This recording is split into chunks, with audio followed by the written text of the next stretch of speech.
From beautiful North Hollywood, California, it's Flashback Tonight, starring Delius. Tonight, he's half of the legendary hip-hop group Kid and Play. Christopher Kid Reid is here. He is one half of the legendary hip-hop group that kept us dancing at house parties in the 90s. From Kid and Play, it's the kid himself, Chris Reid.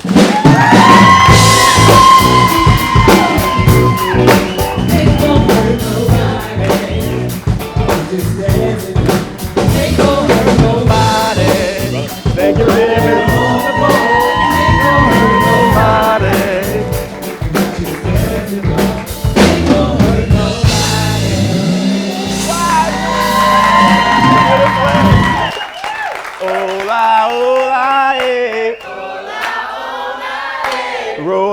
Roll, we can play now.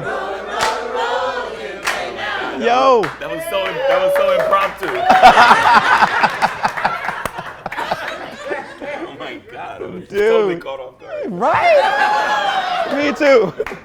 Dude, thank you for being here, Chris. Thank you for having me. You guys, I was backstage. I was hearing you guys having so much fun. I was like, when's my turn? That's what we do here, man. You had the Young and the Restless lady. Yeah, she was hot too. Bling, bling,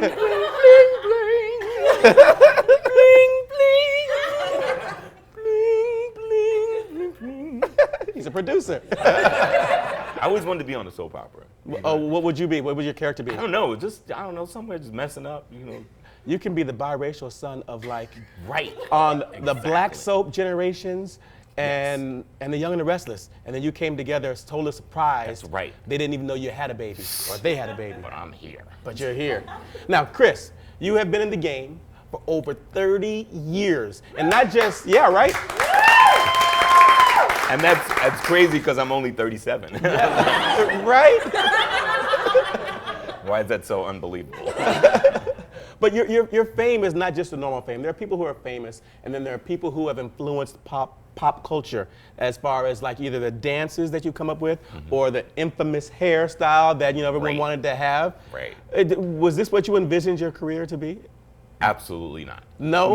No, I don't think we could have ever imagined that so many of the things that happened to us were gonna happen. I was talking backstage and I was like, well, when we first started out rapping in our neighborhood back in Queens, New York, did we think that it was gonna take us to the movies? And no, of course not. We didn't dare to dream that. We were just kind of taking it step by step. And mainly the main fear was not having a regular jobby job. Right. Like we were so scared, like no job. So everything we could do to keep being creative and keep that part of the dream alive. So, but yeah, it's been an amazing journey, and we seem to be kind of revisiting it. Yeah. This year, with us all being out on tour together. So it was crazy the first time. It's crazier the second time. When did you know you made it? Like you wanted something that was just a jobby job. When was it that you're like, you know what? I can go ahead and spend a little bit now. Well, I think there's different, levels that you kind of hit. I can remember I got to the point where I wanted to buy my father something. He kind of raised me by himself for a great part of my childhood. And he's a Jamaican immigrant, so he came to this country and he raised me and all this and that, and he was like he was tough to deal with back in the days because hip hop was in its early stages. Yeah. So how do you tell a Jamaican immigrant that his son wants to go to these hip hop parties and he says I don't like this jungle music. I'm like, what? What I'm saying? But he didn't know what to do with me because I would go to these hip hop parties. I would come in late, he would beat me to death, halfway to death, put me on punishment. As soon as I get off punishment, I go right back to the party. Come home late, beat me up again. And next week I'm back out again. He didn't know what to make of it. I would catch him on the phone with some of our relatives and he says, I don't know what to do.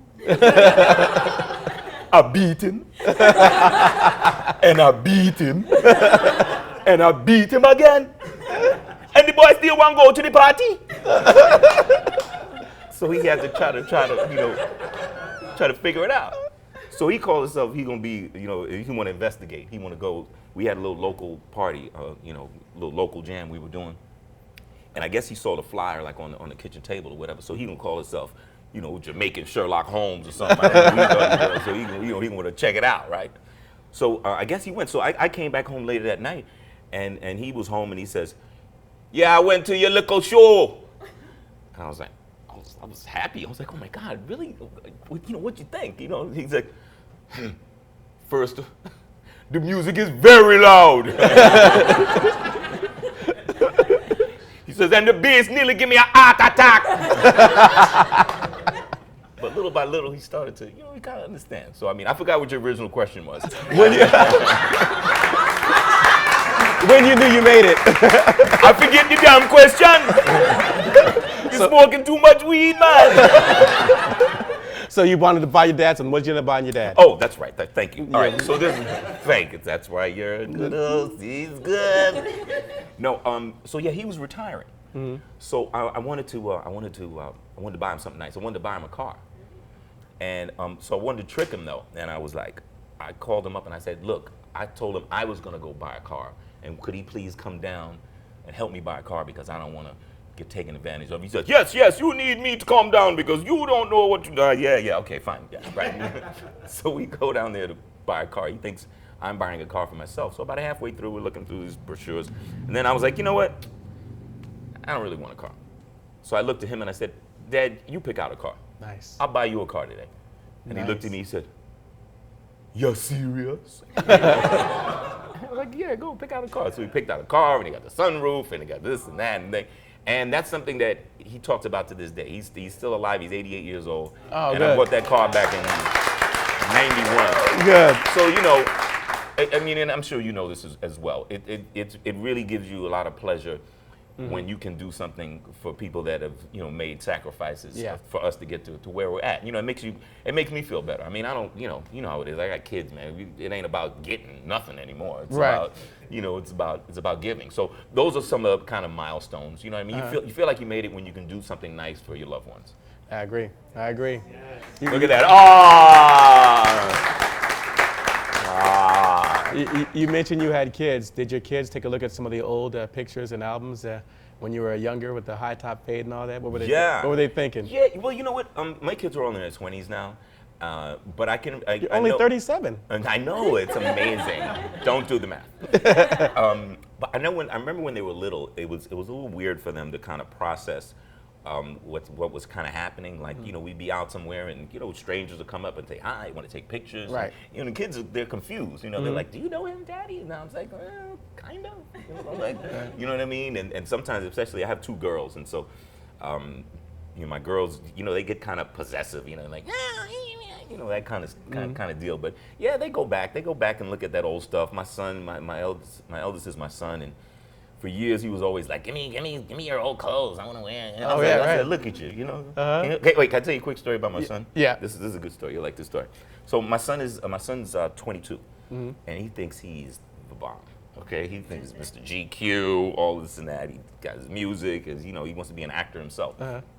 So he's a big fan of T-Pain. You know what I mean? So I was this thing kind of showed how generations kind of move. Big fan of T-Pain. So a couple years ago, Play and I were doing the Arsenio Hall show. Remember when Arsenio came back for a bit? Yeah. So Arsenio was having us on, and we were taping that day, and T-Pain was taping that day as well. So I called up my son and said, "Hey man, come down to the show, to the taping. You can meet T-Pain and see me, do my thing or whatever." He says, "Yeah, T-Pain, oh, T-Pain, come down. T-Pain. All right, fine." He loves some T-Pain. So we drive onto the lot. Everything was right over here at KTLA. And we go onto the lot, and as we're going toward the studio, you can see T-Pain and his crew are hanging outside the stage, just kind of hanging, shooting this and that. And as we're coming in the car, my son sees it, and he goes, "Oh my gosh, T-Pain. I said, relax, it's freaking T-Pain, all right? We're headed that way, So as we get closer and closer, I'm by the window. As we get closer, T-Pain and his crew can see that it's me in the car. And so T-Pain and his boys, he's like, yo. That's kid, right? Yo, that's kid. Yeah. And my son is like, wait. Why does T-Pain want to know what you're doing? Why does T-Pain? I said, hold up. I said, I'm your favorite rapper's favorite rapper. Watch your mouth. Right. Right. Watch your mouth. Wait, and then afterwards he's like, oh, Father, could you get me a picture with T-Pain? I said, look at you. Just sad Look at you. Have you no shame? I said, look at you. You want to be my friend. Right? Want to be my friend. Dude. So, it's wild. So, your kids, they never treat you like the world treats you. Right. You know what I'm saying? Right, because they don't care about all that. Yeah, they just like, whatever, that's my corny dad. I'm Right. like, do you have any idea how cool I am? Right, exactly. So that's what happens.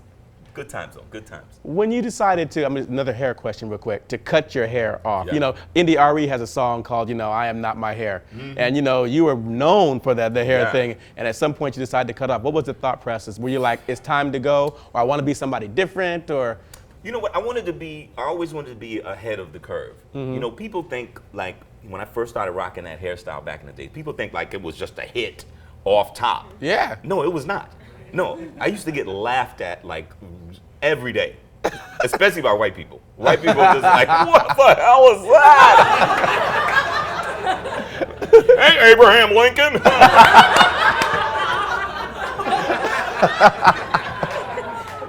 So it wasn't this out and out hit out of the box. You know what I'm saying? There was even with black folks. So there was a stage I had to get past to be comfortable. To be comfortable in. And I was just like, look, I don't care if you like how I look or you don't like how I look. You just know nobody looks like me. That's right. And that was kind of my point. But as time went on, I think we began to establish ourselves as a group. So I was just like, well, I'd rather be ahead of the curve, and I'd rather do it, sooner than later. And we were actually in the middle of doing the movie Class Act when I told our management who informed Warner Brothers, who was making the movie, that I wanted to change my hairstyle. And Warner Brothers said, hup, tup, Negro. They threatened to sue because they said when they bought, quote unquote, signed up Kid and Play to do this movie, they bought the hair essentially, or bought that image. Yeah. That's I was like, there was a little, so it was a bit of a going back and forth for a little while, and we ended up compromising. So if people remember, in that movie, I started out with the high top, and then when I undergo a transformation, I kind of ended up with some curly twists and dreads, and kind of. So we just kind of compromised on that thing. But after that movie, I never went back after that because I was just like, look, I did 3 movies and a gang of music videos, and I mean, look, the great thing is these days, young people keep that hairstyle alive, and in turn keep me alive. Right. I mean, it's a young man's hairstyle. Well, we have it here. Would you put it on? What? Just like right? Can you imagine? Yeah. No. When people send me pictures all the time of their kids getting it, or some of the basketball players in the league got it, and it's kind of. And it's called the Kid and Play. The Kid, I mean, you named it. The high top fade. I don't. What I'm saying? We don't call it that. We call it the Kid and Play. Nobody calls it the high top fade. Well, if you must. You recently celebrated 25 years from House Party. Remember House Party movies, everybody? What was it about that movie that made it such a cult classic? Well, first and foremost, just a well-written and put-together movie. So you got to give the writer-director Reggie Hudlin. Yeah, Hudlin Brothers. Who from Boomerang and from Great White Hype and Django. He was one of the producers on Django. He wrote a great story about kind of these young guys coming of age in this new hip hop kind of era, and he put great people in it. I mean, it wasn't just Kid and Play. It was Tisha Campbell. It was AJ. It was Martin. It was Robin Harris. It was Full Force. And if you go down the line of all the House Party movies, House Party 2 and 3, Chris Tucker's first movie, House Party 3, Bernie Mac's first movie, House Party 3. TLC was in House Party 3. Queen Latifah was in House Party 2. John Witherspoon was in House Party 1. How did anything get done on that set? You're right. Because I'm thinking that's a party. How does? Oh, you're right. No, it was awesome. I mean, especially look, and the first one, we were all kind of rookies, and we were all kind of learning and just discovering what this whole business was about.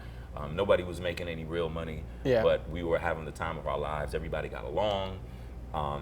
Robin Harris at that time was kind of he was kind of our leader because he was he was the oldest and the funniest and the Robin Harris. Yeah, so it was a great time, and all those 3 different House Party movies and Class Act, they all had a little different flavor to them, but they were always fun to make. Yeah, we love those movies, man. Grew up on house party movies, wanted to have house parties just like that, but like your dad, I was never allowed to go anywhere to do anything like that. That's right. You went from rapping to stand-up comedy. How did that go about? Did people take you seriously as a stand-up comic, knowing you as Kid from Kid and Play? Oh, the cops are coming. Let me hide you real quick. No, Black. Hide the weed. Right. No, they take you seriously? Yeah. Well, you know what? I think that was a process, and fortunately, I had some really great friends that believed that I could do it and kind of make that transition from being, a rapper, a comedic actor into a stand-up comedian. People like Tommy Davidson. Yeah. Bill Maher. They kind of pushed me and got me out there. And once I started doing it, what I found out was having been a rapper or being a rapper had really prepared me for being a comedian. In what sense? Well, ask comedians, and they'll tell you a lot of times half the battle is just feeling comfortable on stage in front of people that you don't know, performing. Well, I already had that. Right. I've been doing that on the rap tip. The difference was the material. Now instead of rapping or singing, I'm telling jokes. Right. So if I get the material where it needs to be, and use the different kind of skills that I bring to the table, I could freestyle funny stuff by people in the crowd. That's not something that everybody can do. Right. Work in my skill set, and if need be, bringing a musical element to it or a rhythmic kind of element to it, and building with my own persona, being half white and half black. Talking about that experience, growing up in New York, stuff like that, and just kind of finding your voice. And I think once I found my stand-up comic voice, then it was fun. It felt very familiar from the first time I was doing it. When Tommy Davidson was here, I asked him a question. You ever practiced a joke that you thought was just going to be your best joke ever, and you told it and like nothing? Yes, I have a good story about that. If you want. Okay, let's hear it. I have an awesome story. Okay. Well, say the joke and see if it falls first. Well, you gotta hear the story. You gotta hear the setup, because there was a reason I felt like this joke could work. You know what I mean? Like it looked great on paper. The egg was set up perfectly. Right. So I'm in Little Rock, Arkansas. And already. Right. I should have stopped there. Right. Little Rock, Arkansas. Right. I'm playing. They used to have a funny bone there. So I'm playing there all weekend long, and I'm crushing it. Thursday night, crushing it. Friday, crushing it. So Saturday night. So I'm in the hotel room that day, and I'm like, got this joke. And I'm saying, I'm gonna try this joke tonight. Like I gotta bust this new joke. I'm feeling that confident.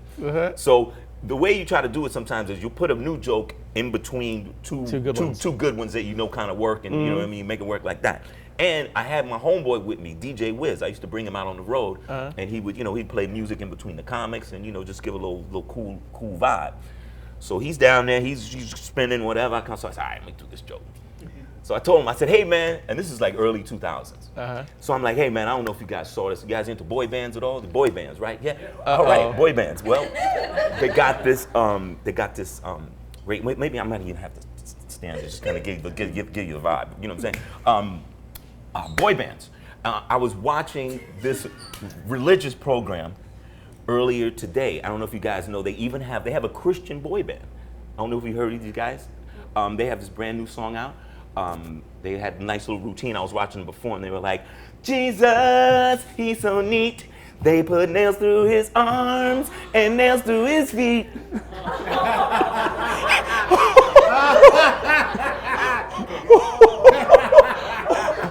And I just stayed there, and I'm looking down, and my DJ is like where you're at. I'm looking down at the DJ, and he's looking at me like, why did you do that?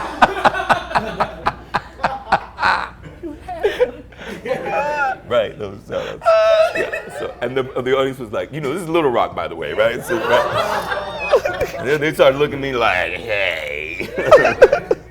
Wow. We don't like you, baby. Yeah. And I never did that joke ever again. I just tell the story about that joke. What Jesus, he's so neat. They put nails through his arms and nails through his feet. Crickets. Wait, and then I let this linger.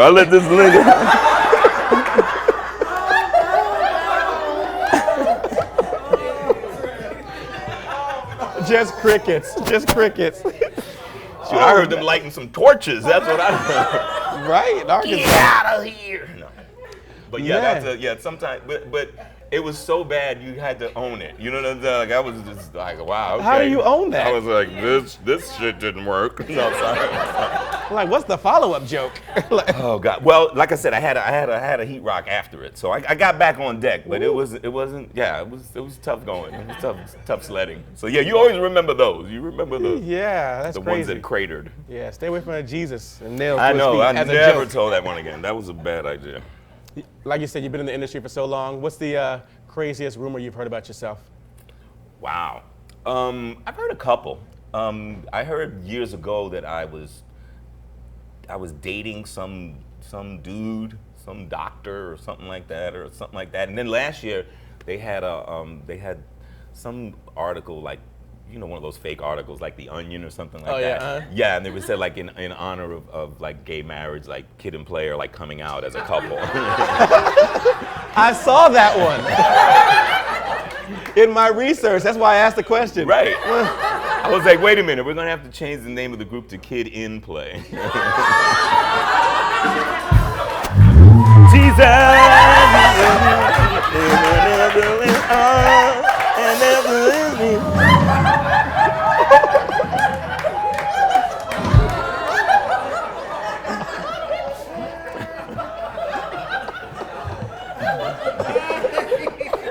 That's my go-to joke now. Wow. Okay. Yeah, I mean, you know what? It's almost like you're not really famous unless there's a gay rumor about you. Right. You know what I'm saying? So you kind of, whatever. Spell my name right. There you go.